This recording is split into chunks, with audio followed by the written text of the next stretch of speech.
the streets. With a broken spirit and broken dreams, it wasn't long before Malik fell into the street life full force. Jamaica Joe, whose street credentials were much validated on the streets of Flint, took Malik under his wing and put him on the block in search of that American dream. Now that it was obvious that his basketball talents weren't going to get him in the pros, Malik was getting money the only way he knew how. Although Malik's bullet wounds might not have been life-threatening, one just happened to bury itself in his leg. He had barely been checked into the hospital before NBA teams and even colleges lost interest in him. He knew he didn't have a chance in the world when even his agent abandoned him in the hospital bed. They all feared the inevitable, that his leg would never allow him to play ball like he once did before the ill-fated shooting. He now walked with a very slight limp, which he camouflaged as part of a smooth swagger. Malik took to the streets like a duck took to water, and it turned out that he was a natural-born hustler. Anyone who knew him in high school would never have guessed it. He had always managed to keep his nose clean and stay focused. He never hung around the wrong crowd and had managed to maintain average grades without the perks some teachers gave a couple of the other ball players. His mind stayed on his ultimate goal, becoming a pro baller. But now, he was a baller, all right. He had only been hustling for a year, but quickly moved up in the ranks. Joe had given him his own block in the 5th Ward, which was the most profitable block on the north side of Flint. Every day, Malik thought about his mother and stepfather and missed them dearly. To date, the police had not found the person responsible for the fatal shootings, and that hurt him even more. Revenge and hatred toward the unknown perpetrator was buried in his bones, just waiting to be resurrected. The shooter had taken away every person he had ever loved, almost everybody with the exception of Halleigh, who just seemed to walk away on her own free will, left Malik for dead, it seemed. Halleigh was about the only girl Malik had ever loved. As a matter of fact, it was the night that he had decided to keep his promise to her and stand by her side and be there for her that his entire life changed for the worse. And yet, it seemed she hadn't so much as thought twice about him since.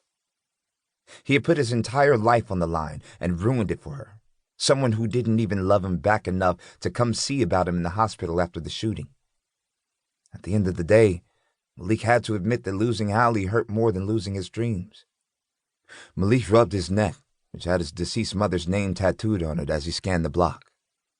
When he saw a silver Lexus turning the corner, he smiled and threw his hands up, knowing that it was Joe. The car pulled up and stopped in front, passenger side to Malik. The back passenger side window rolled down. As always, Joe sat in the passenger seat, while his head henchman Tariq chauffeured him around. Tariq didn't mind that part of his job at all. Everyone in the game knew that he was more than just some driver. He was Joe's right-hand man, next in line when and if Joe ever decided to retire from the game. If anything, it was more of an honor than a duty. "What's good, son?" Joe asked as he rolled down the window and looked at Malik. Malik walked over to the car and extended his hand to show Joe love. "What up, fam?" he replied, greeting Joe with a handshake and a snap. "Get in." Joe threw his head in the direction of the empty seat next to him.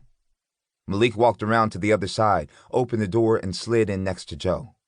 When Malik got in, Tariq gave him an envious stare through the rearview mirror.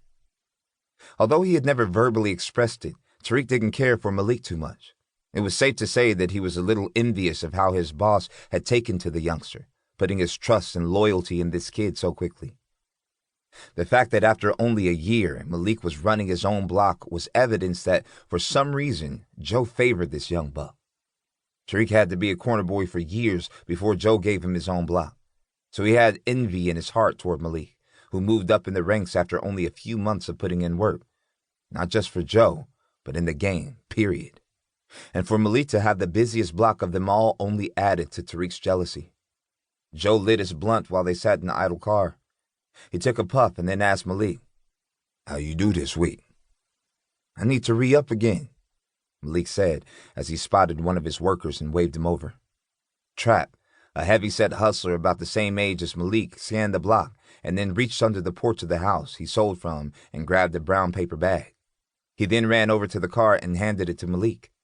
Malik took the bag, opened it, looked inside, and then turned and handed it to Joe. Joe opened the bag to see money rolls filling it up to the top. A smile